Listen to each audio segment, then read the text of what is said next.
Hello all, welcome to Heights. ऊंचाइयों पे आप सभी का स्वागत है। इस नए वीडियो में मैं बात करूंगा कि कैसे हमें एक टाइम टेबल बनाना चाहिए जो कि प्रैक्टिकल हो, जिसे हम फॉलो कर सकें। मैंने देखा है कि कई लोग टाइम टेबल बना देते हैं लेकिन उसका अनुपालन नहीं कर पाते हैं। मैं अपने टाइम टेबल को लेकर कॉन्फिडेंट इसलिए हूँ क्योंकि मैंने इसी टेक्निक से एक नहीं बल्कि तीन गवर्नमेंट एग्ज़ाम को फाइनली क्रैक किया। SSC CGL, रेलवे JEE और BPSC सिविल सर्विसेज एग्ज़ामिनेशन। तो चलिए मैं आपको बताता हूँ क्या है वो टेक्निक्स जिसे आप एक ऐसा टाइम टेबल बनाएं जो ना कि केवल आपके दीवार पे चिपका हो बल्कि आपके दिमाग में छपा भी हो और आप अपना काम उसी हिसाब से करें। तो चलिए शुरू करते हैं। इस वीडियो के टारगेट ऑडियंस कौन है? ऐसे परीक्षार्थी या एस्पिरेंट्स जो किसी भी एग्ज़ामिनेशन या कॉम्पिटिटिव एग्ज़ाम की तैयारी कर रहे हों और जिन्हें टाइम टेबल बनाने में दिक्कत आ रही हो, या तो उन्होंने टाइम टेबल बना रखा हो पर उसे फॉलो ना कर पा रहे हो, या उन्हें समझ में नहीं आ रहा हो कि टाइम टेबल बनाना कैसे है। देखिए, टाइम टेबल बनाने का सबसे बड़ा फ़ायदा ये है कि इससे आप अपने आप में एक डिसिप्लिन लाएंगे और यही डिसिप्लिन ज़रूरी होती है आपके सक्सेस के लिए, क्योंकि एक बार आप डिसिप्लिन्ड हो गए तो फिर इफ़ बट नो का कोई स्कोप नहीं रहेगा और आपका सक्सेस सुनिश्चित है, चाहे वो देर हो चाहे सवेर। मैक्सिमम लोग जो टाइम टेबल बनाते हैं वो उसे फॉलो क्यों नहीं कर पाते हैं? क्योंकि वो टाइम टेबल कुछ मिथ्स या मिथ्या पे बने होते हैं। चलिए आइए एक एक करके उस जानते हैं कि क्या क्या गलतियां करते हैं लोग अपना टाइम टेबल बनाने में। पहला और सबसे बड़ा गलती ये कि वो सिर्फ एक टाइम टेबल बनाएंगे अपनी प्रिपरेशन स्टार्ट करने से पहले और उसे कभी भी अपडेट नहीं करते हैं, चाहे वो एग्ज़ाम के पहले का हो या एग्ज़ाम के बाद का हो। वो एक ही टाइम टेबल पे अपने आप को स्टिक करके रखते हैं।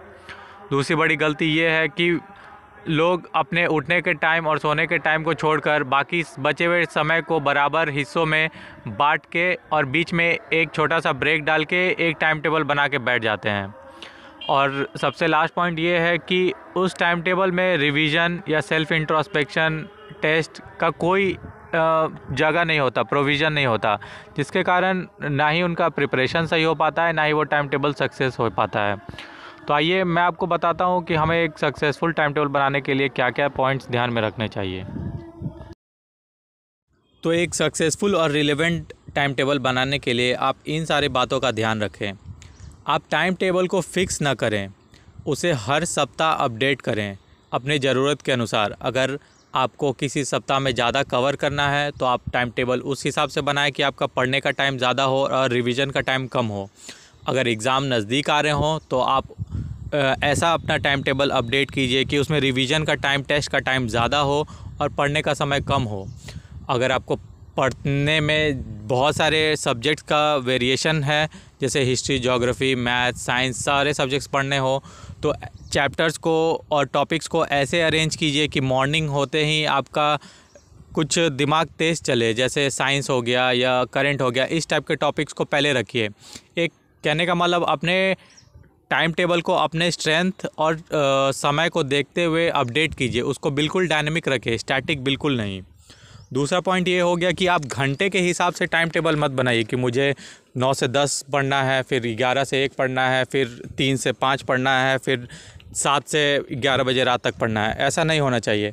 आप अपनी ज़रूरत को पहले प्रायोरिटाइज़ कीजिए कि आपको कौन सा चैप्टर या कितने टॉपिक्स को कवर करना है और टाइम टेबल उसी के हिसाब से बनाइए। सक्सेसफुल होने के लिए आपका टाइम टेबल में रिवीजन इज़ टू स्टडी का रेशियो आप हर समय चेंज करते रहिए।